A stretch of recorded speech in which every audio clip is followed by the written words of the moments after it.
A nova composição do Congresso Nacional e o apoio ao atual presidente da República. Sobre esses temas, a gente conversa agora, gentilmente nos atende o senador eleito pelo partido União Brasil do Paraná, Sérgio Moro, ex-juiz, ex-ministro.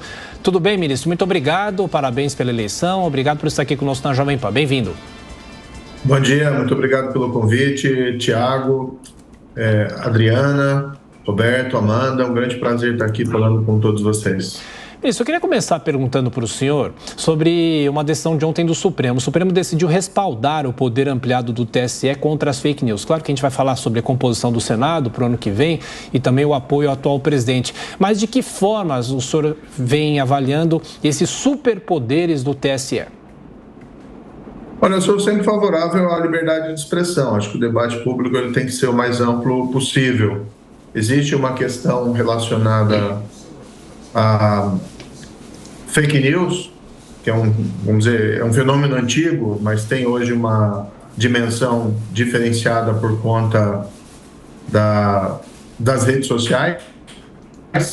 Entretanto, o que acontece é quando o tribunal tenta interferir e suprimir as fake news do debate eleitoral, que é algo até positivo, há sempre o risco de se errar. Eu tenho uma posição que o tribunal deveria adotar uma postura de autorrestrição e evitar realizar esse tipo de interferência.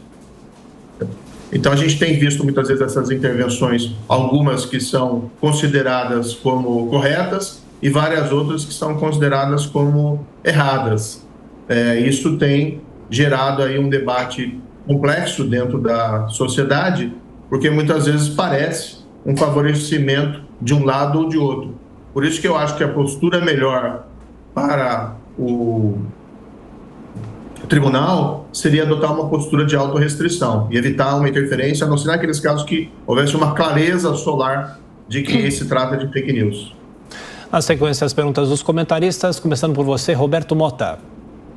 Bom dia, ministro. Como juiz, o senhor participou de alguns dos processos mais importantes da história do país na Operação Lava Jato.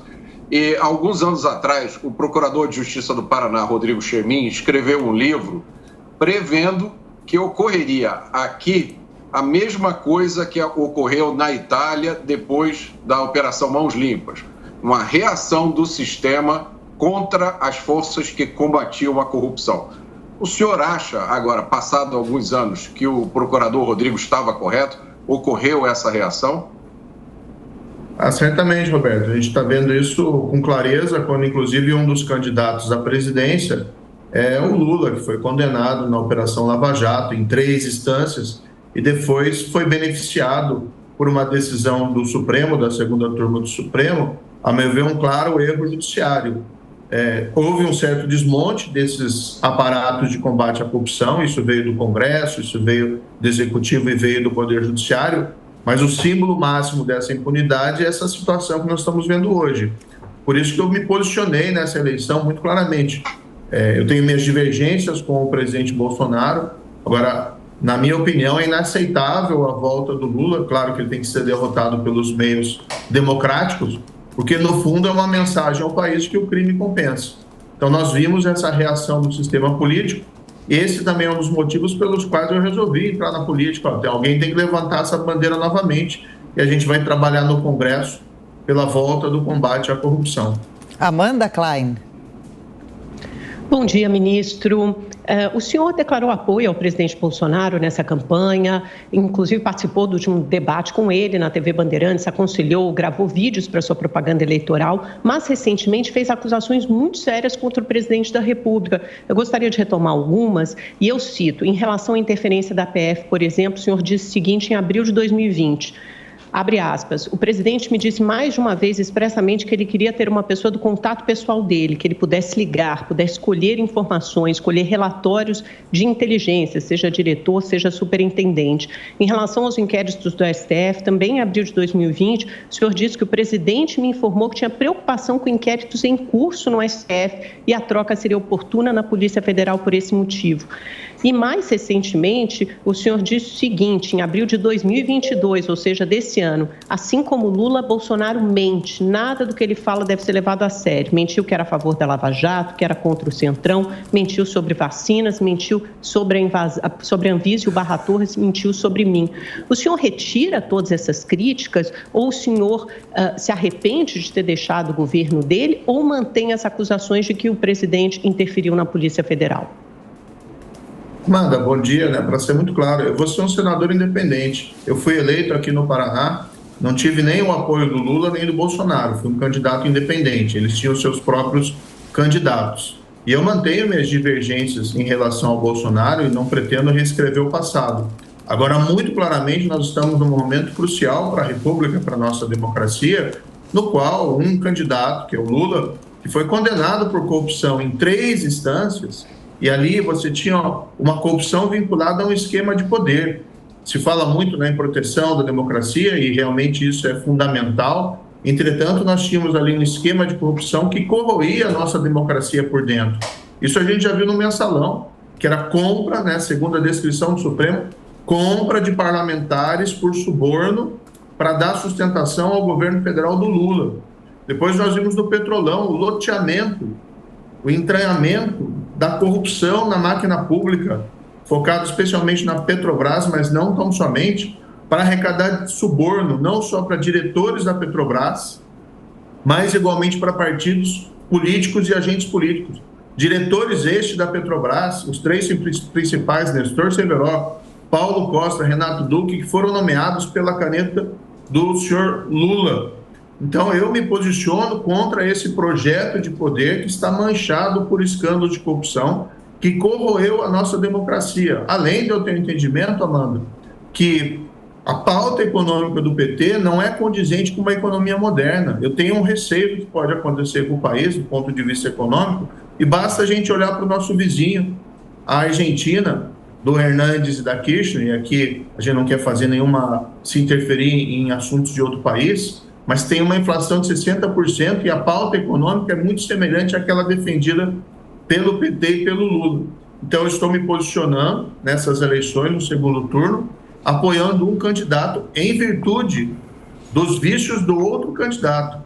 Deixar muito claro também que antes eu lutei por uma terceira via. Inclusive, eu apresentei o meu nome para ter uma alternativa. Eu sou particularmente contra essa polarização. Mas a polarização tendo se firmada no segundo turno, é necessário fazer uma escolha. E eu não sou favorável ao projeto de poder do Lula e do PT. Acho que seria desastroso, tanto do ponto de vista moral, como do ponto de vista econômico para o Brasil. Mas por que o senhor acha que, mesmo assim, praticamente metade do país parece ter a intenção de votar em Lula? Como o senhor vai atuar no Senado em caso de vitória do petista? Serei oposição, Adriana. Eu vou ser um senador independente, quem quer que seja eleito. Claro que é uma oposição construtiva, então se houver projetos que sejam benéficos ao país e à população brasileira, podem contar comigo, qualquer um que seja eleito. Agora, eu vejo com dificuldades que venham coisas muito positivas de um eventual governo do PT, porque, por exemplo, como eu disse, a questão econômica, as pautas do PT ainda são da década de 80. São contra privatizações, são contra a abertura da economia, são a favor da intervenção do Estado. E a gente viu como essa história acaba. Essa história acabou em 2014, 2016, que foi a maior recessão da história do país. Agora, pautas da ética, do combate à corrupção, eu tenho minhas pautas, eu defendo a volta da prisão em segunda instância, eu vou defender a autonomia da Polícia Federal, eu vou defender a existência de um Ministério Público independente, eu sou favorável a uma reforma da Justiça, além de agendas modernizantes, como reforma tributária, reforma administrativa, que são importantes para a gente destravar a economia do país. Mas os nossos, o telespectador que nos acompanha, pode esperar um senador independente que vai trabalhar para o Brasil. Estamos com o senador eleito Sérgio Moro aqui no Jornal da Manhã, são 7h49. Ministro, o Estadão trouxe nesta quarta-feira uma reportagem, um bastidor, indicando o seguinte: ex-tesoureiro do PT, João Vacari Neto, prepara um dossiê para bombardear Sérgio Moro e Deltan Dallagnol no Congresso Nacional. A minha pergunta é o seguinte: o senhor já foi atacado desde que era juiz, a partir do momento também que foi para o governo, saiu do governo, mas o senhor acha que também, como senador, vai ser atacado por pessoas que se envolveram e foram punidas durante a Operação Lava Jato? É um ataque diferente? Como é que o senhor deve se munir para esses ataques? Tiago, eu não tenho nenhuma ilusão em relação à prometida aí democracia petista. O que a gente sempre viu dos governos do PT foi um patrulhamento ideológico. A gente vê hoje mesmo nas eleições. Quem tem se posicionado contra o projeto do PT e do Lula tem sido severamente atacado. Taxado de fascista, taxado de nazista, taxado de todos os adjetivos impróprios, que é um exagero decorrente dessa polarização. Eu já disse, eu não defendo autocracias, eu defendo democracia, entendo que a democracia pressupõe aí combate à corrupção, além de uma série outras de liberdades. Jamais defenderei qualquer coisa diferente. Então a gente não tem ilusão em relação a tal da democracia petista. Além do patrulhamento ideológico que é esperado, vão vir esses ataques. Agora, esse dossiê, até ali no estado de São Paulo, parece dossiê de coisa de aloprado. Eu tenho absoluta tranquilidade em relação ao trabalho que foi feito na Lava Jato. Quem foi preso na Lava Jato se encontra em uma situação: ou pagou o suborno, ou recebeu o suborno. Isso é crime em qualquer lugar do mundo. E pessoa que faz isso tem que ser presa, tem que ir para a cadeia, tem que responder por os seus crimes. Porque roubar, desviar dinheiro público é mais grave, inclusive, do que roubar carro na rua. Porque tira dinheiro da saúde, da educação, tira dinheiro do nosso desenvolvimento e enfraquece a confiança na democracia.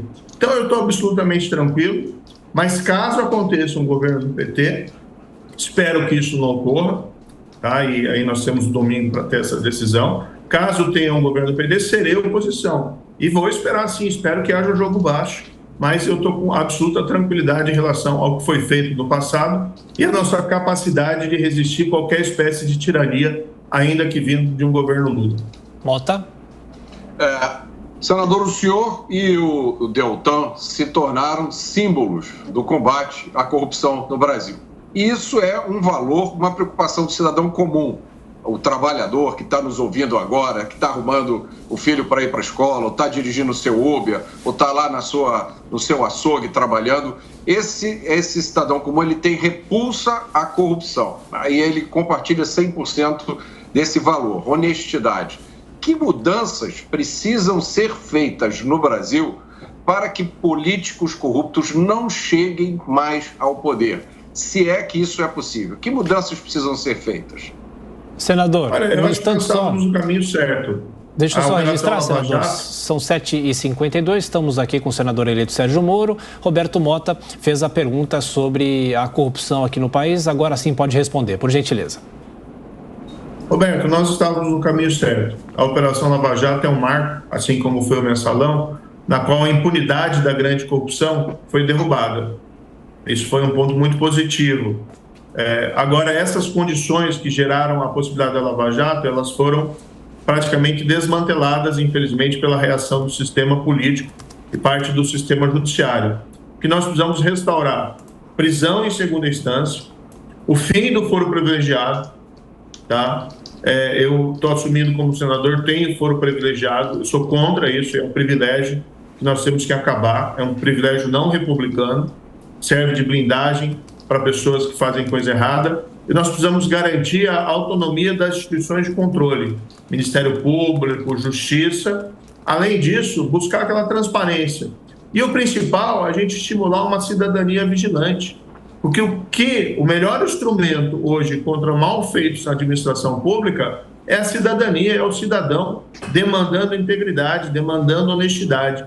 Eu não conheço nenhum país que se desenvolveu e deu certo, tanto do ponto de vista econômico como do ponto de vista da democracia, baseado em patifaria e desonestidade. Por isso que eu acho que a volta do Lula e do PT ao poder seria um tapa na cara do brasileiro, porque no fundo manda aquele recado que o crime compensa. Não adiantou fazer tudo aquilo, e a gente está devolvendo o poder às mesmas pessoas que, cujo governo teve os maiores escândalos de corrupção da história do país. Então tem uma questão moral aí envolvida, e não é só uma questão moral, muito disso é relacionado à questão da própria da própria integridade na nossa economia, porque a economia também é baseada em confiança, e se você não tem confiança, né, você tem um desestímulo à atividade também produtiva, falta de segurança jurídica, isso gera arbitrariedade. E vamos lembrar que esse esquema de corrupção do PT também era vinculado a um capitalismo de compadrio, que é contrário, né, aos postulados de uma economia moderna. Como é que a gente vai ter geração de emprego, de renda, aumento de salário, com uma economia baseada em capitalismo de compadrio e corrupção? Amanda, mais uma? Ministro, o senhor descreveu aí um processo de desmantelamento da Operação Lava Jato, mas isso aconteceu durante o atual governo Jair Bolsonaro. O senhor cobrou independência e autonomia do Ministério Público e o senhor acusou o presidente de interferência na Polícia Federal. Ou seja, o que nós estamos vendo é um esgarçamento, um desmoronamento das instituições responsáveis por combater e por investigar a corrupção. O senhor acha, e o senhor já acusou esse governo de ser contra a Lava Jato, o senhor acha que houve combate à corrupção nesse governo e há indícios de corrupção nesse governo? Aí eu cito o caso dos pastores do MEC, da tentativa de compra de vacina na Covid, de rachadinha, de compra de 51 imóveis com dinheiro vivo. São casos de corrupção, de possível corrupção, que merecem ser investigados. Esse governo combate a corrupção ou pratica a corrupção? Tem como saber? Amanda, todos os fatos têm que ser investigados. E eu digo novamente, serei um senador independente. Agora, eu me oponho a esse projeto de poder do PT e não houve corrupção comparável com aquilo que a gente viu na época do PT e do Lula, em que essa corrupção foi entranhada. Também acho uma ilusão de muita gente achar que, caso o Lula seja eleito, vem aí uma democracia e um respeito às instituições. Nas próprias eleições de 2018, vamos lembrar, na agenda do PT, o que nós vimos era uma defesa de uma pauta de os reconhecimentos dos erros que haviam, porque não tinham controlado a agenda das Forças Armadas, que tinham garantido autonomia ao judiciário, que teria gerado, né, a reação àqueles escândalos do PT. Foi mencionado agora há pouco, já estão produzindo aí dossiê, né, com um dossiê aloprado para me atacar, para atacar o Deltan. Estão querendo reescrever a história como se não tivesse havido corrupção. Reescrever a história é algo típico de regimes totalitários. Não estou aqui acusando o PT de totalitarismo, mas existe esse patrulhamento ideológico. Eu tenho certeza que vão querer reescrever a história. E vou te dar mais um exemplo. O PT busca no TSE a cassação da minha eleição, o desrespeito aqui ao voto de quase 2 milhões de paranaenses por motivos frívolos, por motivos banais. Então, cadê essa tal da democracia petista? O próprio Lula tem um vídeo que foi muito divulgado nas redes sociais, em que ele afirma categoricamente que, voltando ao poder, ele vai querer perseguir aqueles que foram responsáveis pela investigação na Operação Lava Jato. Essas são as palavras de um democrata? Não são. Então, acho que nós estamos vendo uma ilusão em relação à suposta democracia petista que voltaria no caso de um governo Lula. Agora, eu também vou dizer para você, eu não tenho medo de cara feia.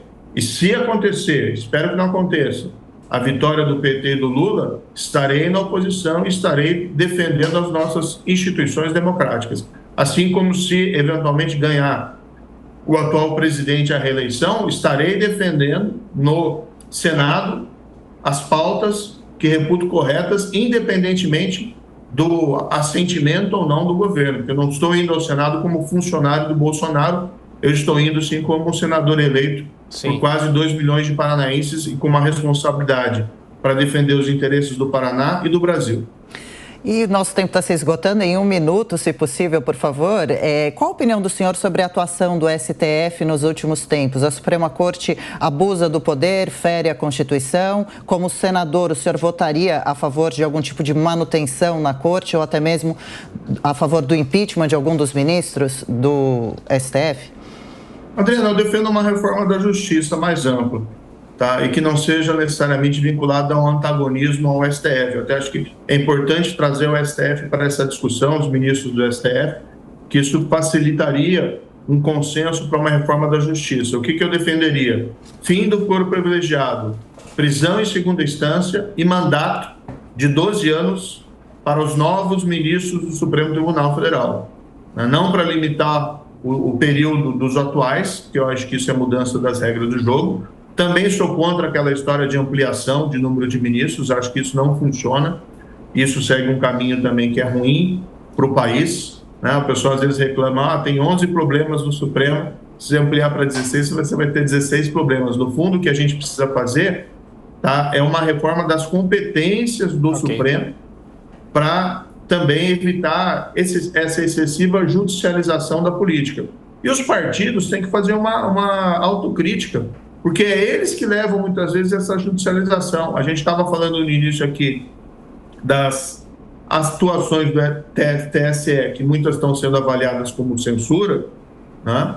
Mas quem leva essas discussões lá no TSE são os partidos políticos. Então, eles também teriam que ser censurados, vamos dizer assim, no sentido de reprovados, pelo fato deles promoverem esse cerceamento da discussão da liberdade de expressão e do livre debate eleitoral. Perfeito. Então, eu defendo, sim, uma reforma da justiça, que não procure ali vilões dentro do Supremo Tribunal Federal ou dentro do Judiciário, mas que busque, sim, um aprimoramento das nossas instituições. E assim a gente consegue ter um debate mais saudável do que fulanizar esse debate. Ok, senador Sérgio Moro, obrigado mais uma vez, bom trabalho, até a próxima. Muito obrigado mais uma vez e uma boa semana ainda, né? Estamos na quarta-feira, uma boa semana para todos vocês. Muito obrigado.